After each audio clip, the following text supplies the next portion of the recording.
Right, sorry about that. Off we go. Hi there, my name is Ahmad, and I'm a student of master's program in computer animation and visual effects. And today I will talk about the fundamentals of hybrid animation, what hybrid animation is and how it applies in the near future, and what the technological aspects of it are, and how we can achieve better results technically using traditional and computer animation together. So first of all, I'd like to read out a quick quote from John Lasseter, who's a big Pixar guy and Disney guy. So, computers don't create computer animation any more than a pencil creates pencil animation. What creates computer animation is the artist. So just to give you a base of what we're going to talk about today. Yes, the fundamentals of hybrid animation is basically, what is animation? Can anyone define what animation is? Or just have a slight idea of how you can sum it up in a sentence? This type of the movement, like type of something like unusual happen. You're close, but to be strictly definitive, we would say that it's the illusion of life. It's giving life to something. It could be a chair, pencil, paper, anything like it. And hybrid animation is basically the amalgamation of different types of animation. I'll start talking about the animation aspects of it.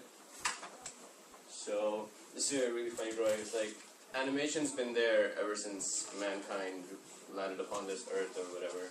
And you can see that in cave paintings in Lascaux, France, where they found cave paintings that are sequentially drawn from one pose to the other. And it's this really funny cartoon here that says, ever notice if you speed read these cave drawings, you invent animation. So that's what I'm talking about. So animation has always been there, and there's always been that desire for human beings to represent what they see around them in any way possible, paintings, films, drawings, whatever. And now I shall start discussing about the basics of animation.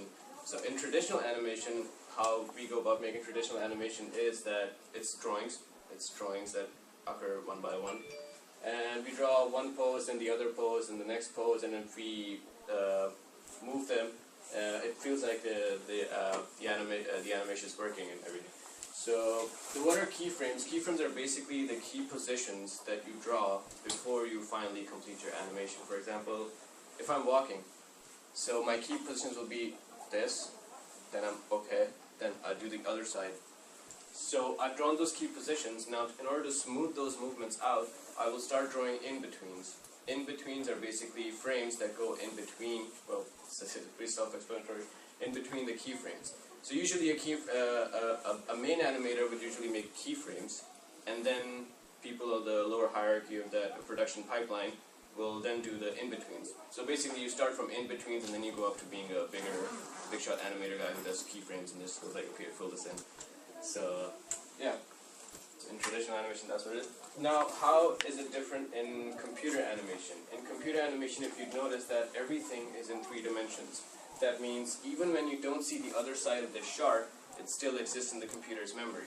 While in traditional animation, it's only lines. So whatever's behind the character will not exist. It'll cease to exist because you're not making it anymore. So, for example, if in traditional animation, if my hand goes around my back, you don't draw it, so it doesn't exist at all. While in 3D animation, that hand still exists. So, yeah, one of those things is, if you think about it, it saves a lot of memory as well. But we'll discuss about it. Now, this is hybrid animation, as you all know.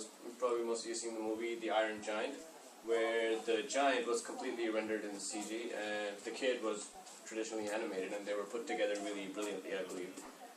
But one of the first experiments of combining traditional animation with 3D animation was probably in Disney's The Black Cauldron. Has anyone seen it? Where there's a scene in which there's a cauldron, there's like bubbles rising from it, and those bubbles were created using a computer software. And it was just the whole movie was traditionally animated, just that one aspect was computer generated. So this was one of the first steps they took to combining the 2 different mediums together. And moving on, 12 principles of animation. As you know, traditional animation has been there way longer than computer animation has. So whatever we apply in 3D animation today in our work all comes from the 12 principles of animation that were basically standardized by Disney. And in 1995, they released a book called Disney: The Illusion of Life, in which two former animators, or maybe they're still working this, I'm not sure about that, but they came up with the 12 principles of animation: squash and stretch, arcs, anticipation, secondary action. I'm not going to go through all of them, I'll just say the first three. Squash and stretch, basically that you need to make a person look fluid. It shouldn't be rigid enough, and it usually applies to traditional animation more than CG animation, because CG animation, it's like a puppet, you're moving a puppet, so you can't really change its form as much. While in traditional animation, you can go around changing its form. For example, if there's a ball, when it falls, it flattens for a while as soon as it hits the surface. And then it rises again into the air, but then it stretches up. So that's the kind of effect. It's usually, I think it's something to do with persistence of vision, which is what you try to show the persistence of vision. You try to make an illusion of it. So, yeah, and everyone, I think you all know about slow in, ease out, because it's pretty much everywhere in 3D softwares. Now, the pros and cons. I'll discuss the pros and cons of both traditional and computer animation. Again, I'd already discussed with you that only visible objects are drawn, which means that less effort is done to create the other objects that you do not want to draw, or that do not need to be drawn at that particular moment when you're animating. And anything with a complicated texture is too difficult to animate in traditional animation, which is one of the reasons why computer animation, completely ruled over traditional animation, was because if there was a plaid shirt, it was hard to animate in traditional animation because you can't keep drawing the same pattern over and over and over. It's time consuming, plus you won't get it perfect. So, yeah, that's one of the pros and cons. Now, one of the pros of this is there's something known as a line mileage in traditional animation. A line mileage is basically, if you draw a character and you take his lines and you stretch them all out, the length of that line is what you call line mileage. So, animators in the old days and even now try to minimize the line mileage by simplifying their characters as much as possible, not giving them too intricate accessories or something like that. So one of those things that I think you have more control over the 2D characters you make than 3D characters. That might be like a false statement, but you understand as I go forward. Pros and cons. Every object exists in 3D space regardless of its visibility to the camera. And there's another principle that falls in one of the 12 principles that most people don't like to discuss because it's hardly a problem, but I think it makes a huge difference between traditional and computer animation, is the moving holds. The moving hold is basically when you've probably seen in a lot of Japanese anime where they keep on the same frame for a long amount of time, and there's only certain objects moving. For example, they do 3 frames and then they'll hold that one frame for like 5 or 6 frames. But it doesn't look unnatural in traditional animation as it does in computer animation. In computer animation, if you stay on the same frame, it seems dead. It seems dead, and it falls into something that you've probably heard about, the Uncanny Valley. Now, what the Uncanny Valley is, it states that when human features are almost human, almost realistic looking, but not quite, they fall into the Uncanny Valley, which is where you start feeling some sort of discomfort looking at them. It's a feeling of revulsion. So I think we're way past that now. Yeah, we're way past the Uncanny Valley now, but there's always a chance that someone would, fall into the valley, and they're, for example, the Polar Express. Has anyone seen Polar Express?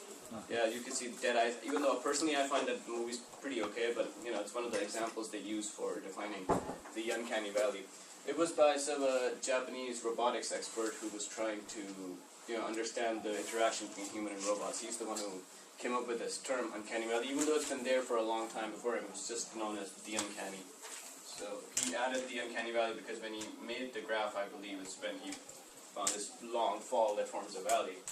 So that's what the Uncanny Valley is. And the future, as we all know, we've all seen Paperman. Paperman uses this really advanced technology that Disney's still working on. There's two names for it. I think the first time they called it Meander, and the second time it was much more complicated. Something like Deep Canvas they did in Tarzan. So what it involves basically is all the 3D scene, all this scene is generated in 3D, and then later on using another software, they would outline the shape and form of the 3D. With their lines or whatever, and then they would just let the computer interpolate where the lines are going to go from there. For example, if you draw a line here and she turns her head, the computer will automatically know that this line has gone behind the object. So it'll start going around like that, and then it'll disappear. And then other lines from the back would show up, but then you have to keep changing positions and keep drawing lines so the computer knows what line to attach to what part of the body. So yeah, it's brilliant because Paperman, the animation like this has never been done before. It's fluid and it's amazing and it's so expressive. Personally, I think it's more expressive than any 3D animation I've seen out there before. And I would think that this is the next evolutionary step for computer animation or hybrid animation in general, basically. So yeah, that would be it for me. Thanks for listening, and any questions? Yeah, so in your definition of hybrid is that it looks like a combination of 2 and 3D, or it is 3D rendered to look like? I'm just because the examples you showed used a number of different techniques, didn't they? So the last one, it's a 3D model, right, but it's using a clever technique to make it look like 2D. The Iron Giant is a 3D model in a 2D environment. And the Black Cauldron, you've got 2D kind of 3D special effects, if you like, almost in a 2D environment. So how would you define? Is it all those, or is it? That's a really good question, by the way, because as I was researching on this, I myself could not come to a conclusion of what hybrid animation is. Is it combining this element with that element, or that element with this element? But in the end, I think we're still on the way to figuring out how animation will turn out in the future, because there's always traditional animation, there's always a human longing for the past, there's always nostalgia there, and I think that has lingered on within all of us as human beings, because ever since our childhood we were watching these animations progress from traditional animation to even better and better, until the 90s during the Disney era, when we all know Beauty and the Beast, Aladdin, all these movies came out. We have a strong association with them. I think it's something primal about animation I can't really explain, that really draws us to get down to the basics of it and really start from there. Okay. So I hope that answers the question. Okay. And it also depends a lot on the style you're trying to achieve. For example, if you're going for a painting, watercolor style, you do something different. And, yeah. Okay. Thank you. Anyone got another question? No. Okay. Well, thank you very much.